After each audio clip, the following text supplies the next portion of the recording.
അവനിവിടെ കാണുമോ? കാണുമായിരിക്കും. നീ വിളി. ഞാൻ വിളിക്കില്ല. അതെന്താ നിനക്ക് വിളിച്ചത്? കഴിഞ്ഞ ആഴ്ച ഞാൻ വിളിച്ചിട്ടേ അവന്റെ അമ്മ എന്റെ മുഖത്ത് തിളച്ച വെള്ളം കോരി ഒഴിച്ചതാ. നീ വിളിക്ക്. അപ്പൊ എന്റെ മുഖത്ത് തിളച്ച വെള്ളം ഒഴിച്ചോട്ടെന്നാണോ? അങ്ങനെയെങ്കിലും നീ ഒന്ന് വെളുക്കട്ടടാ.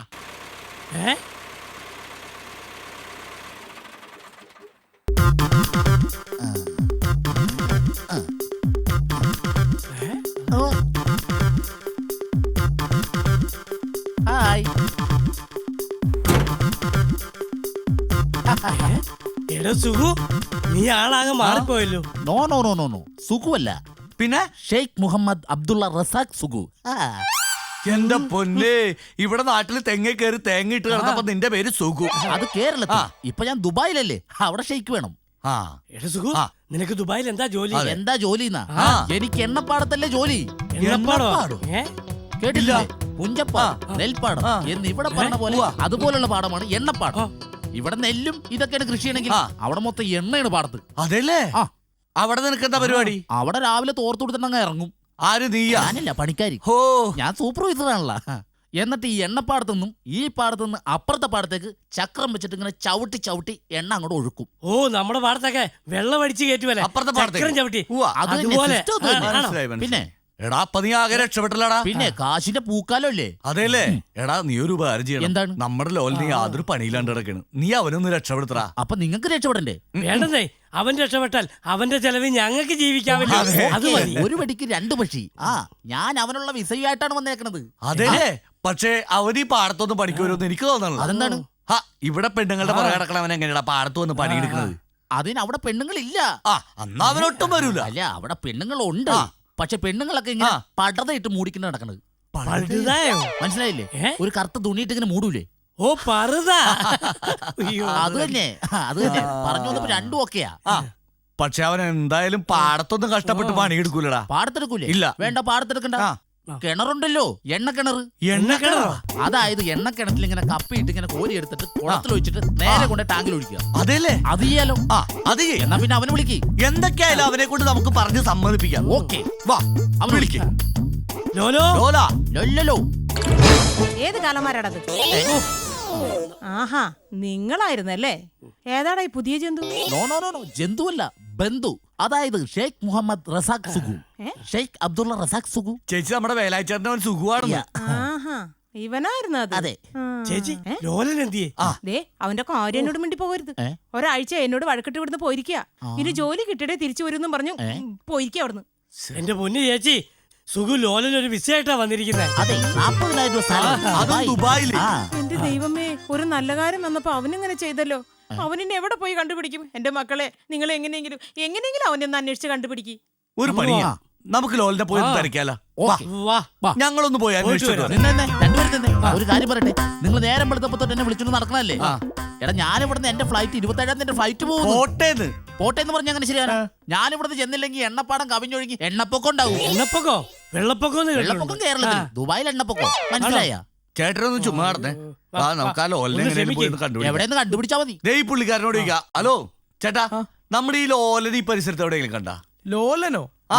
ലോലൻ ആ പുതിയ ബിൽഡിംഗ് പണിയുന്ന സൈറ്റിലുണ്ട്. അതെ, ലോലനല്ലേ ആള്? എന്നാൽ അവൻ സൂപ്പർവൈസർ ആയിരിക്കും. എന്ത് വൈസറായാലും പെട്ടെന്ന് വാ പോക്കാം. ഇവിടെ പൂച്ച വെറ്റി കിടപ്പുണ്ടെന്ന് തോന്നുന്നു. അവിടെ എവിടെയെങ്കിലും നോക്കുന്നേ. അയ്യോ, ലോലൻ.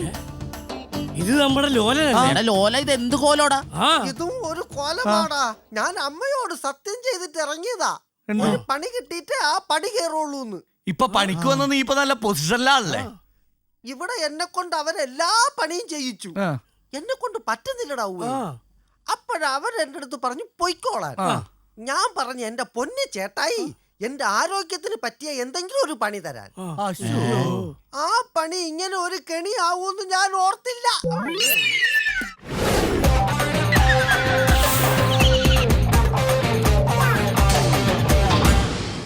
നമ്മൾ മലയാളികളുടെ ഏറ്റവും വലിയ ഗുണം എന്താണെന്ന് വെച്ചാൽ നല്ലത് തിരിച്ചറിയാനും ചീത്തയെ തള്ളിക്കളയാനുമുള്ള കഴിവാണ്. ഒത്തിരി TV പ്രോഗ്രാമുകൾ നമ്മളെല്ലാവരെയും ആകർഷിക്കാറുണ്ട്. അതിൽ നമ്മളെല്ലാവരെയും ഒരേപോലെ ആകർഷിച്ചൊരു പ്രോഗ്രാമാണ് സിമ്പിൾ പണി. ഒത്തിരി കലാകാരന്മാരും കലാകാരികളും വന്നു പോകുന്ന ഈ പ്രോഗ്രാമിൽ ഇന്ന് പങ്കെടുക്കാനെത്തിയിരിക്കുന്നത് ഏത് താരമാണെന്ന് നമുക്ക് നോക്കാം. Let's watch the musical show of simple പണി. നമസ്കാരം. 5 ഇന്ദ്രിയമുള്ള മനുഷ്യന് 6ാം ഇന്ദ്രിയം പണമാണ് അല്ലേ? പണത്തിന് മുകളിൽ പരുന്തും പറക്കുകയല്ല. ഈ മനോഹര തീരത്ത് തരുമോ ഇനിയൊരു ജന്മം കൂടി എന്നെഴുതിയ വയലാറിനെ പോലെ മനുഷ്യ നീ മണ്ണാകുന്നു, മണ്ണിൽ തന്നെ ജനിക്കുന്നു, മണ്ണിൽ തന്നെ അവസാനിക്കുന്നു എന്ന് പാടിയ യേശുദാസിനെ പോലെ, നീലഗിരിയുടെ സഖികളെ നുറക്കി പാടിയ ജയചന്ദ്രനെ പോലെ, വഴിയരികിൽ പതികനായി ചിരിച്ചു നിൽക്കും ബൈജു എന്ന് രസകരമായി പാടുന്ന നമ്മുടെ ബൈജുവിനെ പോലെ ഒരുപാട് ഗായകർ മലയാള സിനിമയിൽ ഉണ്ടായിട്ടുണ്ട്. മുഹമ്മദ് റാഫിയും ജിക്കിയും മിൻമിനിയും ഗായത്രിയും പേലിയിലെയും ആൻഡോയും മാർക്കോസും MG ശ്രീകുമാറും AM രാജയും അഫ്സലും ഉണ്ണിമേനോനും അങ്ങനെ ഒരുപാട് ഗായകർ അല്ലേ? ഇന്ന് ഈ അതുല്യ ഗായകനെ ഞാൻ നിങ്ങൾക്ക് പരിചയപ്പെടുത്തുന്നു. വെൽക്കം ടു സെയിം പണി. നമസ്കാരം. നമസ്കാരം. സെയിം പണി കാണാറുണ്ടോ? കാണാറുണ്ട്. What is your opinion? ആരാ? അല്ല, എന്താണ് താങ്കളുടെ അഭിപ്രായം? ഈ കൽപ്പണി, വാർക്കപ്പണി, ആശാരിപ്പണി, ഇത്രയും പണിയില്ലാത്ത റിസ്ക് ഒന്നും ഇല്ലാത്ത ഒരു സിമ്പിൾ പണിയായിട്ട് എനിക്ക് തോന്നുന്നത്. Very good answer. അപ്പോൾ താങ്കൾ പറയുന്നത് ഇത് ഇറ്റ്സ് എ സിമ്പിൾ ജോബ് അല്ലേ? ആ, ജോബ് സിമ്പിളാ. ദാസേട്ടന് ഒരു ഹോബി ഉണ്ട് അല്ലേ? പിന്നെ ജയചന്ദ്രൻ മാഷിനും ഒരു ഹോബി ഉണ്ട് അല്ലേ? ഉണ്ടോ? ഉണ്ട്. അങ്ങനെ ഓരോ പാട്ടുകാർക്കും ഓരോ ഹോബി ഉണ്ട്. എന്താണ് താങ്കളുടെ ഹോബി? എൻ്റെയോ? എൻ്റെ ഹോബി എന്ന് പറഞ്ഞു കഴിഞ്ഞാൽ ഫാന്റാസ്റ്റിക്. താങ്കളുടെ ഹോബിയിലും ഒരു താള ലയ വിന്യാസങ്ങളുടെ കൂട്ടുകെട്ടുണ്ട് അല്ലേ? പിന്നെ താളാത്മകമായ ഒരു ഹോബിയാണ് അല്ലേ? എന്താണ് ഹോബിയുടെ പേര്? ചീട്ടുകളി. ചീട്ടുകളി അല്ലേ? അതെ. സത്യത്തില് ഈ ചീട്ടുകളിയിൽ നല്ലൊരു താളമുണ്ട് അല്ലേ? പിന്നെ താളമുണ്ട്, പക്ഷെ കളിക്കുമ്പോൾ താളം തെറ്റാതെ സൂക്ഷിക്കണം. എന്താണ് താങ്കളുടെ പേര്? സംഗീതൻ. സംഗീതൻ. സംഗീതം അഭ്യസിക്കുന്നവൻ അല്ലേ? അതെ. റോയൽ സംഗീത് അഭ്യസിക്കുന്നവൻ അല്ലേ? അതെ. സംഗീതം അഭ്യസിക്കുന്നവനായ സംഗീതൻ. താങ്കളുടെ ഹോബിയിൽ വളരെയധികം സംഗീതമുണ്ട്. ഉണ്ട്. താങ്കളുടെ പേരിലും സംഗീതമുണ്ട്. ഉണ്ടെന്ന് പറയുന്നത് സത്യത്തിൽ താങ്കൾ സംഗീതവുമായി വളരെയധികം ബന്ധമുള്ള ഒരു വ്യക്തിയാണെന്ന് എനിക്ക് തോന്നുന്നു. ദേ ഒരു കാര്യം ഞാൻ പറയാം, ഇതൊക്കെ പലരും വെറുതെ പറഞ്ഞുണ്ടാക്കുന്ന. ഞാൻ ആ പെണ്ണിനെ പരിചയമുള്ളൂ, അല്ലാതെ ആ പെണ്ണുമായിട്ട് മറ്റുള്ള അവിഹിത ബന്ധമൊന്നും എനിക്കില്ല. Bad answer. ഞാൻ ഉദ്ദേശിച്ചത് ഈ ഹിന്ദുസ്ഥാനി, കർണാട്ടിക് അങ്ങനെയുള്ള കാര്യങ്ങളാണ്. രണ്ടുപേരും കണക്കാ. ഇവർ രണ്ടുപേരും പരദൂഷണത്തിന്റെ ആൾക്കാരാ. എനിക്കറിയാവുന്നത്ര സാറിന് അറിയത്തില്ല അവരെ. ഓക്കെ, നമുക്ക് ഇത് ഇവിടെ വെച്ച് നിർത്താം. അങ്ങനെയാണെങ്കിൽ എവിടാണ് സംഗീതന്റെ വീട്? വീട് ആലപ്പുഴ. ആലപ്പുഴ അല്ലേ? ആലപ്പുഴ കണ്ടവൻ പുഴകൾ മറക്കില്ല, മലപ്പുറം കണ്ടവൻ മലകൾ മറക്കില്ല, കൊല്ലം കണ്ടവൻ ഇല്ലവും മറക്കില്ല അല്ലേ? ഇപ്പൊ കൊയിലാണ്ടി കണ്ടവനോ? വലിയ കാര്യമുണ്ടോ? ആവശ്യമില്ലാത്ത കാര്യങ്ങൾക്ക് ഇവിടെ പറയേണ്ട കാര്യമുണ്ട്. നിങ്ങൾ നിങ്ങളുടെ പണി നോക്കിയാൽ പോരെ. ഓക്കെ, എനിക്ക് വേറൊന്നും പറയാനില്ല, അതുകൊണ്ടാണ് ഇത് പറയുന്നത്. പറഞ്ഞു. ഓക്കെ, ആലപ്പുഴയിൽ എവിടാണ്? Alappuzha Kuttanad. Kuttanad. I like it. Kuttanad ആണോ? I fantastic. Kuttanad beautiful place. മതി. വള്ളവും വെള്ളവും കിളികളും വയലുകളും നിറഞ്ഞ കുട്ടനാട് അല്ലേ? എല്ലാം ഉണ്ട്. കള്ളുമുണ്ട്, നല്ല കള്ള് അല്ലേ? കുട്ടനാടെന്ന് പറയുമ്പോൾ തന്നെ നമ്മുടെ മുമ്പിൽ കുട്ടനാട് വന്നു കഴിഞ്ഞു അല്ലേ? ആണോ? അതെ. എന്തു തുടങ്ങുന്നതിന് മുമ്പും അല്പം മധുരം നല്ലതാണ്. പിന്നെ നമ്മുടെ വയലാർ എഴുതിയ നീ മധു പകരു എന്ന ഗാനം, അതിൻ്റെ 2 വരി ഒന്ന് മൂളാം. നീ മധു പകരു, അതെ, മലർ ചൊരിയൂ, അനുരാഗ പൗർണമി. എൻ്റെ പൊന്നു സാർ, ഇതല്ല ഞാൻ നേരത്തെ പാടിയത്. സത്യത്തിൽ സംഗീതൻ ഈ പാടി മഴ പെയ്ക്കുന്നതിൽ അത്ഭുതപ്പെടേണ്ട ഒരു കാര്യമില്ലല്ലേ? അതെ. സംഗീതൻ അങ്ങനെ എന്തെങ്കിലും ശ്രമിച്ചിട്ടുണ്ടോ, എങ്ങനെയെങ്കിലും ഒന്ന് പാടി മഴ പെയ്യിക്കാൻ? എന്നാ? സംഗീതന്റെ സംഗീത ജീവിതത്തിൽ പാടി മഴ പെയ്യിക്കാൻ ശ്രമിച്ചിട്ടുണ്ടോ? പാടി മഴ പെയ്ച്ചിട്ടൊന്നുമില്ല. ഞാൻ വീട്ടിലിരുന്ന് പാടിയപ്പോൾ എന്നെ മഴയത്ത് ഇറക്കി വിട്ടിട്ടുണ്ട്, അത്രേ ഉള്ളൂ. ആണല്ലേ? അപ്പോൾ ഒരുപാട് അനുഭവങ്ങളുള്ള ഒരു വ്യക്തിയാണ്. ഒരുപാട് ഇഷ്ടംപോലെ അനുഭവിച്ചു സാറേ. ആണല്ലേ? ശരിക്കും അനുഭവിച്ചു. ഗസൽ പാടാറുണ്ടോ? ഗസൽ പാടാറില്ല, വല്ലപ്പോഴും ബുദ്ധിമുട്ട് വരുമ്പോൾ ബസ്സിൽ പാടും, അത്രേ ഉള്ളൂ. ബസ്സിൽ പാടുന്നതും നല്ലൊരു കലയാണ് അല്ലേ? ബുദ്ധിമുട്ടുള്ളൊരു കലയാണ്. സത്യമാണ്. അതെ. ഒരുപാട് അനുഭവമുള്ള വ്യക്തിയായതുകൊണ്ട് ആദ്യം പാടിയ സോങ് അത് ഓർമ്മയുണ്ടോ? You remember? ആരാ? യു റിമെമ്പർ ആ സോങ്? ആദ്യം പാടിയത് ഞാൻ സ്കൂളിലൊക്കെ പഠിച്ചുകൊണ്ടിരിക്കുന്ന അവസ്ഥ. സ്കൂളിൽ പഠിക്കുന്ന, അതായത് LP സ്കൂളിൽ പഠിക്കുന്ന സമയത്ത്, ഒരു 2ാം ക്ലാസ്സിലൊക്കെ പഠിക്കുന്ന സമയത്ത്. അസാധ്യം തന്നെ. നല്ല പാട്ടായിരുന്നു കേട്ടോ. അതേതാണ് ആ ഗാനം? അത് ഞാൻ പാടാം. കാക്കേ കാക്കേ കൂടെ വീടേ, കൂട്ടിനകത്തൊരു കുഞ്ഞുണ്ടോ, കുഞ്ഞിനു തീറ്റ കൊടുക്കാൻ ഞാൻ കുഞ്ഞു കിടന്നു കരയൂലേ എന്നുണ്ട്. എത്ര ഭംഗിയായിട്ടാണ് കവി എഴുതിയിരിക്കുന്നത് അല്ലേ? അതെ. ആ കവിയുടെ ചിന്തന പോയത് നോക്കൂ. അതെ. കാക്കേ കാക്കേ കൂടെ വിടെ അല്ലേ? എവിടെയോ ഇരിക്കുന്ന ഒരു കൂടിനെ പറ്റിയാണ് കവി വർണ്ണിച്ചിരിക്കുന്നത്. അതെ. അപ്പൊ ആ കണ്ടോ, കവിയുടെ വർണ്ണന കണ്ടോ? ഞാനോ? ആ, ഞാനൊന്നും കണ്ടില്ല. എന്ത് വർണ്ണന? സംഗീത വിദ്വാൻമാർ ഒരുപാടുള്ള കേരളത്തിലെ സ്വാതി തിരുനാൾ സംഗീതത്തിന് നൽകിയ സംഭാവന എന്തൊക്കെയാണെന്ന് അറിയാമോ? അതിപ്പോ അവരൊക്കെ എന്ന് പറഞ്ഞാൽ വലിയ വലിയ രാജാക്കന്മാരല്ലേ. പണ്ടത്തെ കാലത്ത് കിഴിയാണല്ലോ കൊടുക്കുന്നത്. അപ്പൊ എത്ര കിഴി കൊടുത്തു എന്നൊന്നും എനിക്കറിയത്തില്ല. വളരെ കറക്റ്റ് ആൻസർ ആണ് സംഗീതന്റെ. ഓരോ മറുപടിയും കർണത്തടിച്ചതുപോലെയാണ് എനിക്ക് തോന്നുന്നത്. സംഗീതൻ ഒരുപാട് സിംഗേഴ്സ് ഉണ്ട് നമുക്ക്. ആ സിംഗേഴ്സിൽ സംഗീതന് ഇഷ്ടപ്പെട്ട സിംഗേഴ്സ് ഏതാണ്? എനിക്ക് മനീന്ദർ സിംഗ്, പിന്നെ ഹർഭജൻ സിംഗ്, ഇവരൊക്കെ എനിക്കിഷ്ടമാണ്. ഹർഭജൻ സിംഗും മനീന്ദർ സിംഗും തെന്നിന്ത്യൻ ഗായകരാണെന്ന് തോന്നുന്നു അല്ലേ? പിന്നെ എനിക്കിവരെ വലിയ പരിചയമില്ല. എനിക്ക് നമ്മുടെ ദേവരാജ മാഷ്, ബാബുരാജ മാഷ്, വയലാർ സാറ്, അങ്ങനെയുള്ള ആ ഒരു കൂട്ടുകെട്ടാണ് എൻ്റെ ഇത്രയുള്ള ഒരു വളർച്ചയുടെ കാര്യം അല്ലേ? സംഗീതൻ്റെ സംഗീത പാഠവം മനസ്സിലാക്കിയിട്ട് ഏതെങ്കിലും ഒരു സംഗീത സംവിധായകൻ ഒരു പടത്തിൽ പാടാൻ ചാൻസ് തന്നാൽ സംഗീതൻ പാടുമോ? അങ്ങനെ ഏതെങ്കിലും ഒരു പടത്തിൽ ഒരു പാട്ട് പാടിച്ചിട്ട് അതിൻ്റെ ലേബൽ കൊണ്ട് ഗാനമേള നടത്തി സിനിമാറ്റിക് ഡാൻസും കളിച്ചു നടത്താനൊന്നും എന്നെ കിട്ടത്തില്ല. ഞാനൊരു പടത്തിൽ പാടും, അതെനിക്ക് ബ്രേക്കായിരിക്കണം. അതെ, പക്ഷെ അത് സഡൻ ബ്രേക്ക് ആവരുത്. അത്രേ ഉള്ളൂ. ഞാൻ ഉദ്ദേശിച്ചത് ഈ ഷക്കീലയും മറിയയും രേഷ്മയും സിന്ധുവും അഭിനയിക്കുന്ന ഇക്കിളി ചിത്രങ്ങളുണ്ടല്ലോ, ആ ഇക്കിളി ചിത്രത്തിൽ പാടാൻ ഒരു ചാൻസ് കിട്ടിയാൽ സംഗീതൻ പാടുമോ? പാടാത്ത വീണയും പാടും. മതി, എനിക്കെല്ലാം മനസ്സിലായി. സംഗീതനെ കുറിച്ച് എനിക്കെല്ലാം മനസ്സിലായി. പാടാത്ത വീണയും പാടും അല്ലേ? പ്രേമത്തിൻ ഗന്ധർവ വിരൽ തൊട്ടാൽ. എത്ര മനോഹരമായിട്ടാണ് കവി എഴുതിയിരിക്കുന്നത്. ആ കവിയുടെ ചിന്തന കണ്ടോ കവിയുടെ വർണ്ണന? ഞാൻ നേരത്തെ പറഞ്ഞല്ലോ കണ്ടില്ലെന്ന്. പിന്നെയും ചോദിക്കില്ലേ? വേണ്ട, അത് വിട്ടു. സംഗീതം എന്ന് പറയുന്നത് ഒരാഴക്കടലാണ്. അതെ, ഇറ്റ്സ് എ സീ, ആഴം ഓഫ് ദി സീ. ഈ ആഴമാകുന്ന കടലിൽ സംഗീതമാകുന്ന ഒരുപാട് സപ്തസ്വരങ്ങളുണ്ട്. കക്ക, സ്രാവ്, മത്തി, കൊഴുവ, ചെമ്മീൻ, അങ്ങനെ ഒരുപാട് സ്വരങ്ങളുണ്ട്. അതിലേഴാമത്തെ സ്വരമാണ് സാ, മേളിലത്തെ സാ. ആ സായിൽ നമ്മൾ പിടിക്കരുത് കടലിൽ ചെന്ന്. ആ സായി പിടിച്ചാൽ പണി കാണും. അത് സ്രാവ്സ് ആണ്. അതിന് പിടിക്കാൻ ശ്രമിച്ചാൽ പണി കിട്ടും. അതുകൊണ്ട് സംഗീതം ഈ കടലിൽ ഇറങ്ങി ചെല്ലണമെന്ന് ആഗ്രഹമുണ്ടോ? സംഗീതം കടലാണെന്നല്ലേ പറഞ്ഞേ? അതെ. എനിക്കൊരു താല്പര്യവും ഇല്ല. അതെന്താണ് സംഗീതം? ഇവിടെ വല്ല സുനാമി വന്ന് നമ്മുടെ പണിപാളി പോത്തില്ലേ? സത്യത്തില് ഈ സുനാമി നമ്മൾ ശരിക്കും പേടിക്കണം അല്ലേ? സുനാമി അല്ല പേടിക്കേണ്ടത്, അത് കഴിഞ്ഞ് അതിന്റെ പേരിലുള്ള പിരിവിനെയാണ് നമ്മൾ പേടിക്കേണ്ടത്, അറിയോ? വളരെ ശരിയാണ്. സംഗീതം പഠിക്കുമ്പോൾ ഏറ്റവും കൂടുതൽ സ്വാധീനിച്ചിട്ടുള്ളത് എന്താണ്? ട്രാൻസ്ഫോർമർ. എന്ത്? സാറിന് ചിരി വന്നല്ലേ? ചിരി വന്നു. അതായത് ഞാൻ ഈ സംഗീതം പഠിക്കുന്ന അവസരത്തിൽ എനിക്ക് ശ്രുതിപ്പെട്ടി, ഹാർമോണിയം ഇല്ലായിരുന്നു. അത് കാരണം ഞാൻ എൻ്റെ വീടിനടുത്തുള്ള ഒരു ട്രാൻസ്ഫോർമർ ഉണ്ട്, അതിൻ്റെ സൈഡിൽ ഞാൻ ഇങ്ങനെ പോയിരിക്കും. അപ്പം അതിൻ്റെ ഒരു മൂളക്കമുണ്ടല്ലോ. ശരിയാണ്, സൗണ്ട് എന്തൊരു കണ്ട കറക്റ്റ് വെച്ച് കിട്ടുന്നത്. അപ്പം അങ്ങനെ ആ ട്രാൻസ്ഫോർമർ ആണ് എന്നെ ഈ സംഗീത ജീവിതത്തിൽ ഏറ്റവും കൂടുതൽ സ്വാധീനിച്ചിട്ടുള്ളത്. ഞാൻ ആദ്യം പറഞ്ഞത് തന്നെ ഒന്നും കൂടി പറഞ്ഞോട്ടെ. എന്താണ്? താങ്കൾ ഒരുപാട് അനുഭവം ഉള്ളൊരു വ്യക്തിയാണ് അല്ലേ? എൻ്റെ പൊന്നു സാറേ, ഞാൻ അനുഭവിച്ചൊന്നും നിങ്ങളാരും അനുഭവിച്ചിട്ടില്ല. അത് കറക്റ്റാണെന്ന് എനിക്ക് തോന്നുന്നു.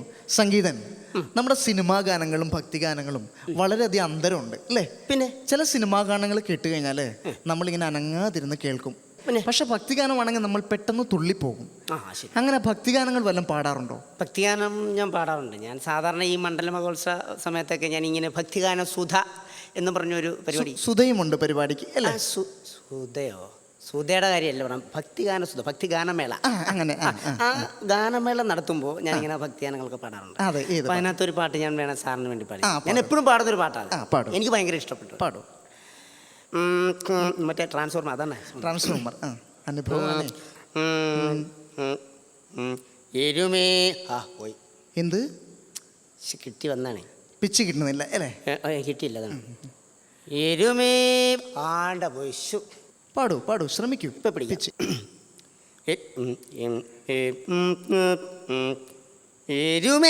എരുമേലിപ്പേട്ടത്തുള്ളി അയ്യപ്പത്തിന്തകത്തോ, ഇടയ്ക്കിടയ്ക്ക് കാലിടറി അയ്യപ്പത്തിന്തകത്തോ, സ്വാമി തിന്തകത്തോ അയ്യപ്പ തിന്തകത്തോ സ്വാമി തിന്തകത്തോ അയ്യപ്പ തിന്തകത്തോ. ഇതാണ് ഫാന്റാസ്റ്റിക്, ബ്യൂട്ടിഫുൾ സോങ്.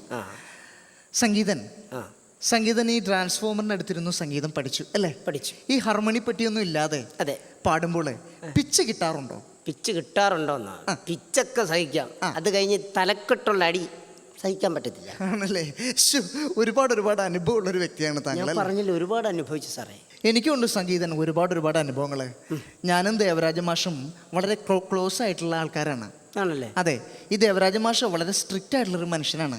ഒരിക്കല് ഈ വാഗപ്പൂ മരം തൂകും വാരിളം പൂങ്കുലയ്ക്കുള്ളിൽ വാടകയ്ക്ക് ഒരു 350 രൂപ വാടകയ്ക്ക് ഒരു മുറിയെടുത്തു വടക്കൻ തെന്നൽ, അങ്ങനെ ഒരു ഗാനം ചെയ്യാൻ വേണ്ടി ഉദയ സ്റ്റുഡിയോയിൽ ഇരുന്നപ്പോൾ അദ്ദേഹത്തിന് അവിടെ നിന്ന് അത് ചെയ്യാൻ പറ്റിയില്ല.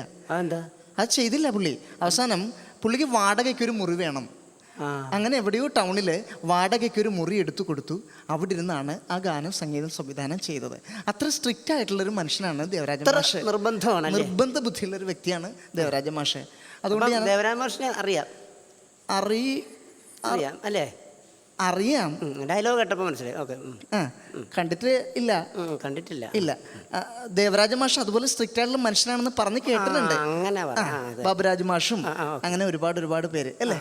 സംഗീതന് അങ്ങനെ ഈ വലിയ ഗായകരുടെ കൂടെ പാടണമെന്ന് ആഗ്രഹമുണ്ടോ? പിന്നെ ഞാൻ പാടിയിട്ടുണ്ടല്ലോ. പാടിയിട്ടുണ്ട്. ഞാൻ യേശുദാസിൻ്റെ കൂടെ പാടിയിട്ടുണ്ട്, കുമാറിൻ്റെ കൂടെ പാടിയിട്ടുണ്ട്, പിന്നെ എസ് ജാനകിയുടെ കൂടെ പാടിയിട്ടുണ്ട്, ചിത്ര ചേച്ചിയുടെ കൂടെ പാടി. എപ്പോ? ഞാൻ അവർ ടി വിയിലും റേഡിയോയിലൊക്കെ പാടുമ്പോൾ ഞാൻ എൻ്റെ വീട്ടിൽ ഇരുന്നവരുടെ കൂടെ. നല്ലതാണ് പാട്ട് പഠിക്കാൻ, അങ്ങനെ പാടുന്നത് നല്ലതാണ്. സാറേ, എനിക്കിപ്പോൾ സാറിനോട് ഒരു കാര്യം പറയാനുണ്ട്. എന്താണ്? പറയൂ. എനിക്ക് സാറിൻ്റെ കൂടെ ഒന്ന് പാടിയാൽ കൊള്ളാവുന്നൊരു ആഗ്രഹമുണ്ട്. എൻ്റെ കൂടെ പാടണം അല്ലേ? അതെ. ഞാൻ സംഗീതത്തിൽ നിറകൂടാണ്, പക്ഷെ ഞാനങ്ങനെ പാടാറില്ല.